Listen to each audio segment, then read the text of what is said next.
But you know, I am bullish about optometry. My son Joe enters optometry school this fall. I couldn't be prouder of Joe. And I think the future is bright for Joe if we make good choices. Not only on his behalf, but on behalf of our profession. So what we're looking for tonight, we're looking for transparency. We simply must require transparency regarding any policy that has the net effect of reducing optometric access to patients. We can't diminish any established access channel without something to replace it with. And we have got to fully examine the potential risks and problems and pitfalls and even the unexpected consequences of any action that we take. And we've got to move in the right direction if we're ever going to get to the target. And we have to deal with health plans. But I would submit to you that we had better deal with health plans before they gain control of our access to patients. And before they get to decide what's fair. And we need a game plan for achieving medical integration. We can't just wish for it or hope for it or wonder about it or assume it's going to happen. We better have the game plan spelled out for us. We're fortunate this evening to have the AOA third-party chairman here tonight, so we are definitely anxious to hear the specific steps that they have in mind for getting us to the destination. How are optometrists going to all be able to participate? How will they achieve equal pay and standing with the MDs? We simply cannot compromise our current access before we have an alternative that's absolutely certain. And don't forget, there is a stark difference between a practice in a rural setting where there's almost unlimited medical opportunity and many states and many cities and many locales where doctors are completely locked out by these very same health plans that are about to be in charge of our access to patients in these state insurance exchanges. So most importantly, we've got to maintain our economic viability. Our practices have to be economically strong and able so that we'll have the wherewithal to be able to carry the fight to get some of these changes done. So I think it's really good that we're having this discussion. It's good that we're airing out our differences. It's good that we are determining together the best direction. Because Lord knows we're all going to be better off if we choose the right direction to move this great profession forward.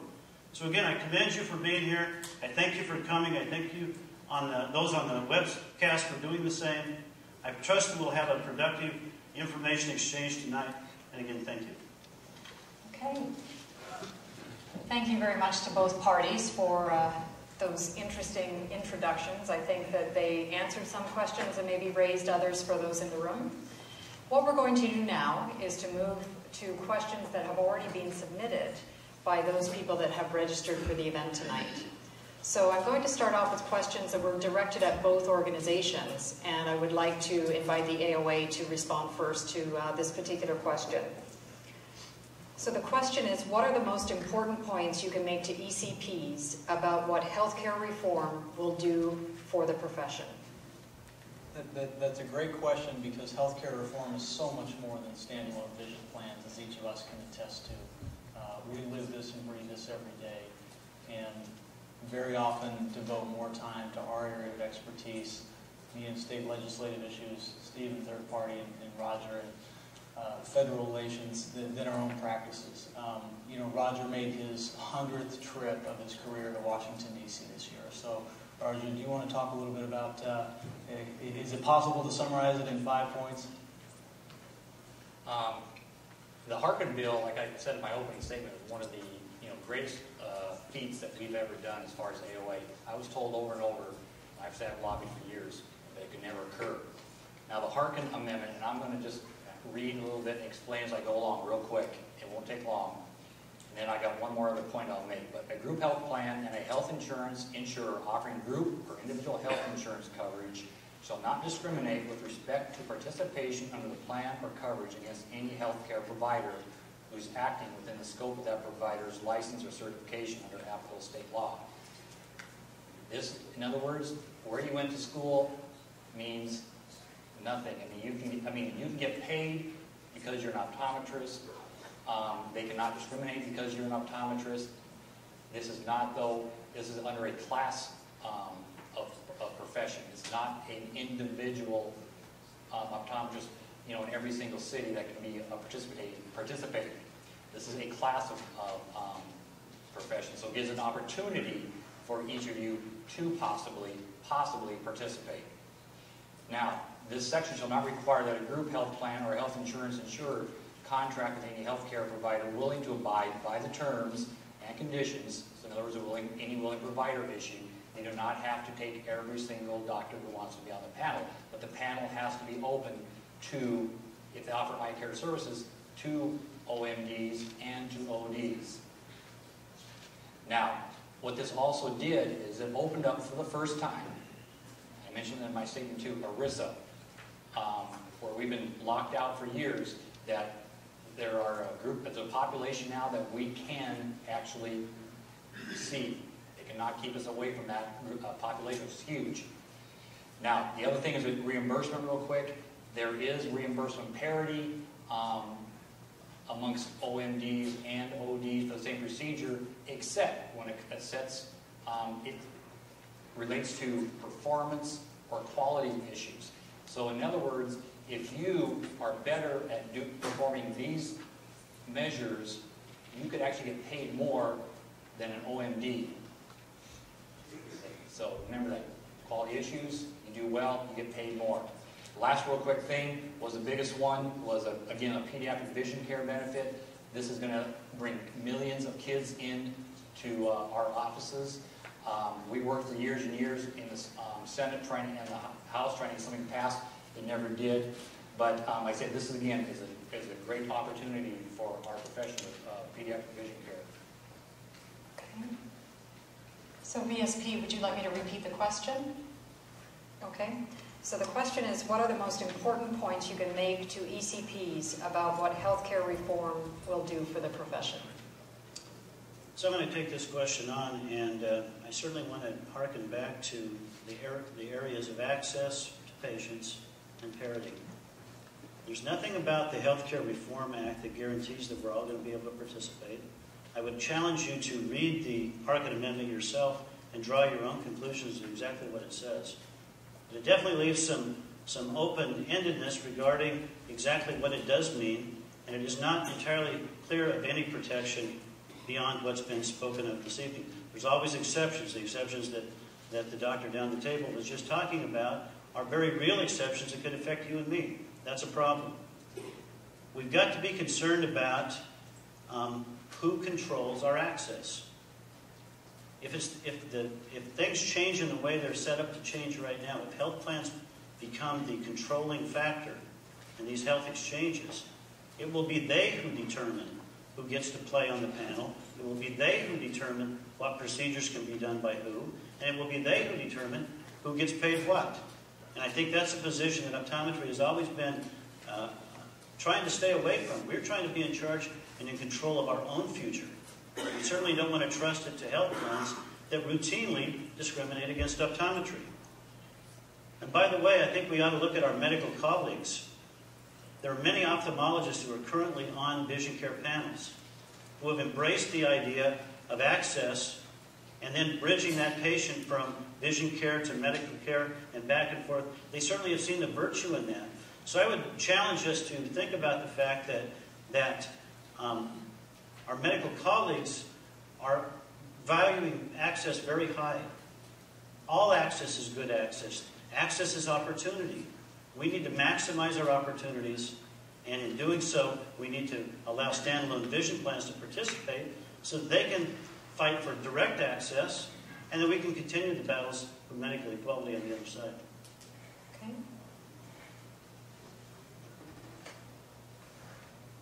I'm going to ask the panelists to sort of sum up their thoughts on these questions. We're asking both of them at the end. We hadn't planned on that, but I think it's going to be important so that you each get to respond to each other's comments. For the next question, going back to the AOA, it says all patients should have access to all doctors, and all doctors should have access to all patients. Is there a way to have both with fair reimbursement for the full scope of optometric care we have today? I think that's a great question. I think, yes, all access, the patient should have access to every doctor should have access to patients, but I think we need to add to that, saying that for all procedures, for comprehensive care. I think that's the model we need to look at here. We can't say, well, let's take this part of it and use that as an entryway. We have to advocate for comprehensive integrated care as a model. And so I would certainly agree to that, because typically when we have this comprehensive model, we will get paid the same, patients will have access. This is about wellness care. When a patient comes in, the wellness visit gets really important when there's something wrong, okay? And then our job becomes really important when we can take care of that, and becomes even more important when we can manage that condition later on. So I think that I agree with the access statement, but we need to take it beyond that and really look at the big picture. Steve? And when we talk about reimbursement equality, I can tell you what my group is doing. In fact, I wanted to clarify a presentation that I gave that was mischaracterized in one of the videos that was done for this event. I gave a presentation at the World Congress on Ancillary Benefits, and the topic was very focused on how eye care is not ancillary. You know, we spent an hour and a half discussing the fact that eye care is an integral part of overall health care. We actually highlighted two studies that the AOA has done, which is the AOA did one and the Florida Association did another, that demonstrated beyond a shadow of a doubt that allowing optometrists to be medical eye care providers on medical panels saves the system money. That's where our value is. Our value is in having health plans let us have access, so to speak, to their patients for medical care, specifically to divert them from other less cost-efficient resources. Not because they pay us less, but because we're better at what we do. We did a study on emergency room diversion, moving patients out of the ER and for our services, and demonstrated savings of $161 million, I believe it was.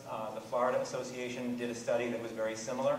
So I think that when you talk about where we're going, that's the direction. It's to be able to show the industry, if you will, that optometrists do provide a very high-level value, if you will, in the system without being paid less, by being paid the same, but by doing things right the first time. So VSP, the question again was, all patients should have access to all doctors, and all doctors should have access to all patients. Is there a way to have both with fair reimbursement for the full scope of optometric care we have today? Well, I believe yes. The first thing I think we need to do is to make sure that the standalone plans are still part of the game while we fix the problems with our health plans. The reason why it's important to fix the problems with the health plans is that besides the uninsured that go into the exchanges beginning in 2014, the other groups that are eligible are the people right now who are self-insured and those groups that have under 100 members. By 2017, all groups, regardless of size, will have access to enroll in the healthcare exchanges. What we really need to do, besides have the standalone plan still in play, is to ensure that we fix the parity and the access issues through our health plans. Although the Harkin Amendment does not discriminate, does not allow discrimination of optometry in health plans, it doesn't mean that all medical or all health plans have to admit optometry into their ranks. It also does not say that they have to pay everybody equally either. We've heard one interpretation from the American Optometric Association, and we have a slightly different one, because we see things a little bit differently. They can potentially pay optometry less. To give you a perfect example of that, Blue Cross of California, we've had some challenges with our fee structure. We repeatedly go back to them in efforts to raise our fees there, and they quite glibly have told us that they'll raise fees to ophthalmology levels when the law says they have to, and they're not going to do it the day before. This becomes a legislative issue then. And this is where our state organizations need to step in and ensure that this type of legislation does pass so that we do get the parity. Next question, going back to the AOA. This is one of those crystal ball questions. Will standalone plans be available under the national health care, or will they go away and only medical services be provided? And you're right, thank you. This is a crystal ball question. I've heard this, and I know what the point I think they're trying to get at. I've heard this assertion be made multiple times. The first most important thing for everyone to understand is that there is a pathway for all vision plans to participate in the exchanges. There is no prohibition in the law for vision plans to be participatory in the exchanges. The qualification is that all of them have to participate the same way, which is by being part of or associated with a qualified health plan. qualified health plans, by definition, have to provide all 10 essential benefits. One of those benefits is it's a pediatric health benefit. In that, under that umbrella, is the pediatric vision benefit. Pediatric vision benefit is yet to be defined. The AOA is working with every state association to define that at the state level as a comprehensive eye exam and materials. So assuming that we are successful, and we have every bit of confidence that every state will be successful, to be a qualified health plan, they must offer all of these benefits. The vision plans don't qualify, unfortunately, as a qualified health plan because they cannot provide all of the other benefits put together. The other important thing that I think feeds into that is this fear that has developed that on January 1st of 2014, the vision plans are going to lock their doors and disappear. And that simply is unfathomable. I'll quote some facts because I did some research on this myself because I was trying to figure out where that sentiment had come from. What you'll find is that the CMS Office of the Actuary published a report suggesting that by January 1st, 2014, or by the end of 2014, exchange enrollment will be 18.6 million new patients who don't have insurance today. That number is expected to climb to 24.8 million by 2016. By contrast, today, the vision plans report that they cover 119 million Americans. The Census World Clock states there are just over 303.5 million people in the United States right now, with a net gain of 1 person every 14 seconds. So what I'm getting at here is that expert estimates show that at least until 2016, the number of Americans entering the exchanges is dwarfed by both the number who have a vision plan today and the overall population. Those patients will not change. They're not going into the exchanges according to all credible experts. Today, 38% of Americans have a vision plan. At their inception, the exchanges are expected to provide health insurance options for 6% of the population. The highest year of enrollment that's currently estimated, that'll reach 8%. As you can see, the numbers just don't support the assertion. The 38% of the population who currently have a vision plan will most likely still have one. And for some of those people going into the exchange, there is no prohibition from them purchasing a benefit outside the exchanges. You have to understand that it's 6 to 8% of the population, and they will be mostly new patients, patients who we don't have access to today because they don't have insurance. Steve, are you finished now? Okay, great. I was just going to ask you to wrap it up, so thank you. So VSP, the same question, your perspective on this. Will standalone plans be available under the national health care, or will they go away and only medical services be provided? So we've been throwing around a lot of numbers here, and I just want to make sure that everybody's on the same page. There are different populations that are going to be eligible to receive benefits through the insurance exchanges. And as Steve said, the vision care benefit is yet to be defined, so we don't know if it's a vision screening or comprehensive exam. I also want to emphasize that the National Association of Vision Care Plans and VSP have been lobbying very heavily at the state and federal level for that to be a comprehensive eye exam. So I think it's important that we absolutely support the AOA in their effort to make it a comprehensive eye exam, and we've been doing the exact same thing in every conversation we've had at the state and federal level. Now, the population of 30 million uninsured who are going to be eligible to receive benefits in the exchange, we just want to be able to compete to provide coverage to that population. That's all we're asking, is to be able to compete to provide coverage to that population. The way the law is written right now, we will not be able to do that, and it will advantage health plan-owned vision plans. We can compete through a health plan, so we have an arrangement with Cigna, we can compete through Cigna, but we will not be able to compete directly for patients in those exchanges. The next group that come into the exchanges, 2014, are small employers. So employers with less than 100 employees can buy their insurance in the exchanges effective 2014. In 2017, all employers, regardless of size, can purchase coverage in the exchange. Now, there have been studies done by McKinsey and by Aon Hewitt kind of bracket what that potential impact is going to be. Aon Hewitt says the low of employers putting their employees into the exchange is 12%. McKinsey has the high bracketed at about 30%. So with 100 million people currently getting coverage through third-party vision plans, it's either 12 or 30 million people who are going to move into the exchange and move really into getting their primary vision care coverage for kids, and probably for adults because they won't separate the coverage, from the plans being offered in the exchange. All we want to do is be able to compete for those populations the way we do today. That's all we want.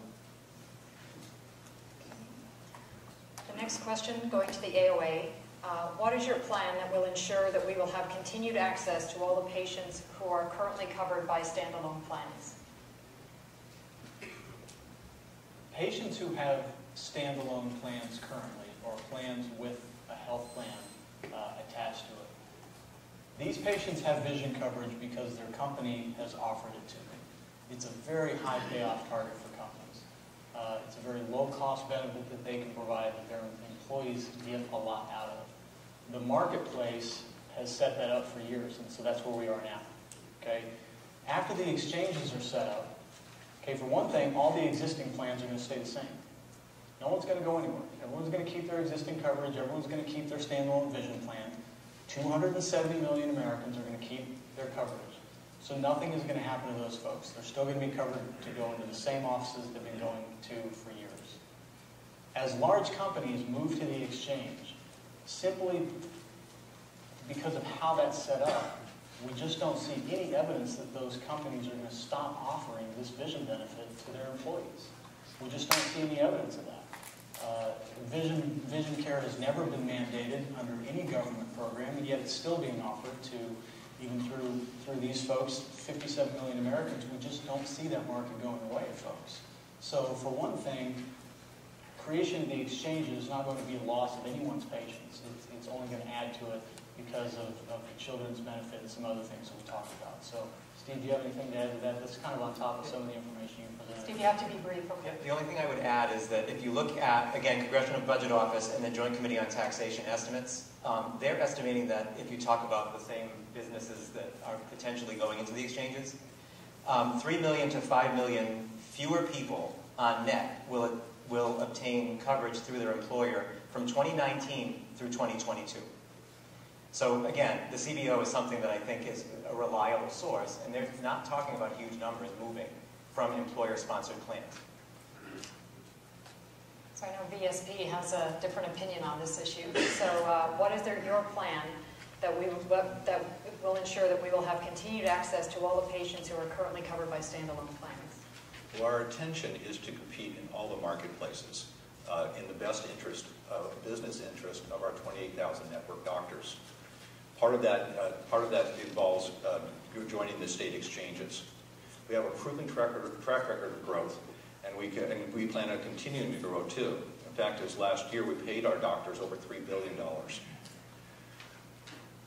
Our concern is that this will impact us negatively if we're not able to involve ourselves in the state exchanges. As the healthcare system resets itself and the patients, when they start enrolling in the exchanges through these smaller groups, we're going to see a migration of plans or patients from one set of plans to another set of plans. So we need to be able to maintain our access to patients and our ability to compete in the exchanges in order to continue to provide a regular flow of patients into private practice doctors' offices. Okay, great. So we're about to turn to start getting questions from the audience. So if you have a particular question, please, if you'd like to head towards a microphone if it's directed at VSP, AOA, or both organizations. Before we do that, are there any final words either of you would like to make related to this last set of questions before we move into the audience questions? I'd just like to ask, in the spirit of demographics, seeing as I'm sitting with 5 doctors here, all of which are strong VSP providers and all of which are AOA members, how many doctors in the audience are VSP providers? Just a quick show of hands. So almost the entire audience. And how many are AOA members? The entire audience, pretty much. Thank you.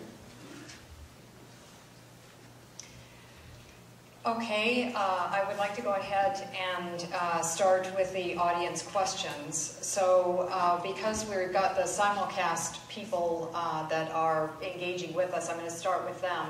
I would ask, though, that when you ask your question, if you would give your name and state, because some of the people that are asking questions have not been doing that. So the first question is from Craig Steinberg from California, and it's directed at the AOA. The question is, don't you feel that more than about 10 states, or preferably all states, should have any willing provider laws in place before these steps are taken to have all eye care covered by medical insurance? Do you want me to repeat that, or? I think I got the gist of it. Okay. We can't sit back and wait for an all-or-nothing proposition. Okay, that's on one hand. On the other hand, we can't take a step forward that may end up taking us 2 steps back. So directly to answer his question, I don't think it's to sit back and wait till we have any willing provider laws in every state. We have 268 state access laws out there. From the state government relations side, we're always trying to get the states to push the envelope, to increase their access laws, working with the third-party guys to identify problems. Not that there aren't problems out there, okay? We have problems in our own practice. My colleagues in New Mexico and in the Southwest and the West and all over this country have problems getting on medical plans. Okay, but it's not a perfect world yet. It never will be. There's a parent of a kid that goes to school with my daughter who's an oncologist. And her oncology group found out 2 months ago that they were being cut out of the largest, cut off the panel of the largest medical insurance plan in the state. I mean, this is happening to everyone to control costs. It's not a problem unique to optometry. So my answer is no, we can't wait till that time. But we have to move toward a model of integrated care. We have to say, where do we want to be at the end of this? And that's what we need to shoot for. Nothing in between, nothing in this direction. Keep shooting for the end goal. Okay. BSP, do you have any comment on, that you'd like to add? Well, I just want to add 2 comments. First off, you kind of outlined the exact issue that we have. If we don't have access to all medical panels, and that's not in the near future, we don't want to limit in any which way our access to patients in any access channel. First thing. The second thing is how does the AOA propose, or what is the plan to be able to achieve this at this type of access? And I would go so far as to say also that when you have a situation where some people are able to be participants and other doctors are not, to enact policy that has any negative impact on the access to patients for a doctor without ability to participate in medical care, and then just to assume that somehow or another that they're going to be given equal standing without any willing provider provision is clearly negative to that doctor, because that doctor then sees a health plan who has not been favorable to them gaining greater access and greater control of their access. We don't think that's a good idea. Okay. So the gentleman here, your name and state and your question to BSP.